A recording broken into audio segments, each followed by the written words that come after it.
Hello, my name is Ruben DeLeon, and today I will be going over the paradigm reflection video. I will be going over my main takeaways of chapter 1 and kind of like my key concepts that really stood out to me. What is research? Research is the definition's right there. However, in my own words, I feel like research is putting together everything that you can about a subject and diving into it. Here are 3 great communication research examples: communication as a social research, communication as humanities research, and communications as a critical and cultural research.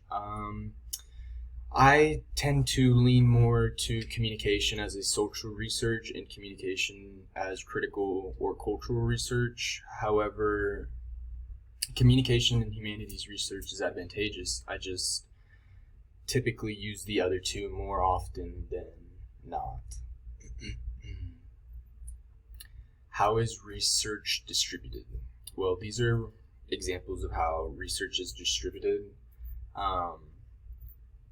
I think that coming from a realist type of researcher rather than a nominalist, I think that I tend to accept a situation as it is, and I try and deal with it accordingly the best way that I possibly can.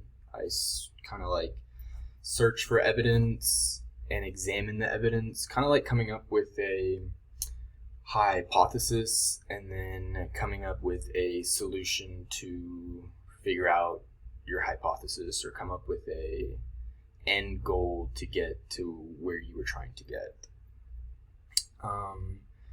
Diving into epistemology.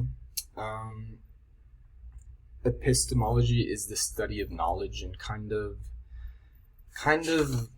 knowing, like kind of figuring out what you know as far as common sense, your experiences on the topic, and sort of things like that.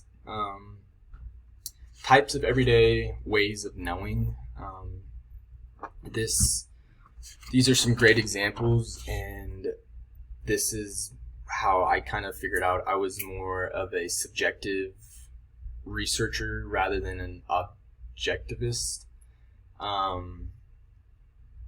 truly do think that reality is shaped by our perceptions, beliefs, and our feelings. Our feelings, I would say, a little bit more than not. It kind of helps you create an approach of how to research, what you're going to research, or even for interviews, how you are going to interview this person or do things like that, which is very important. Moving on to limitations of everyday ways of knowing.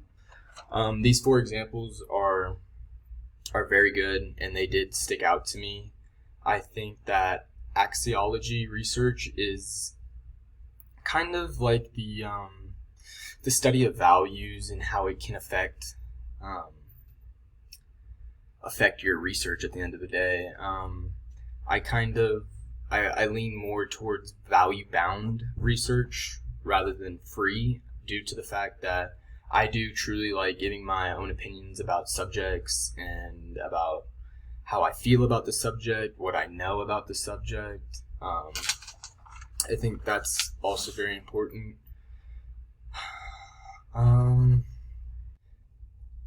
I think that interpretivism research is the way that I would go about going. I think that focusing on people's, I guess, social life and social interactions and how individuals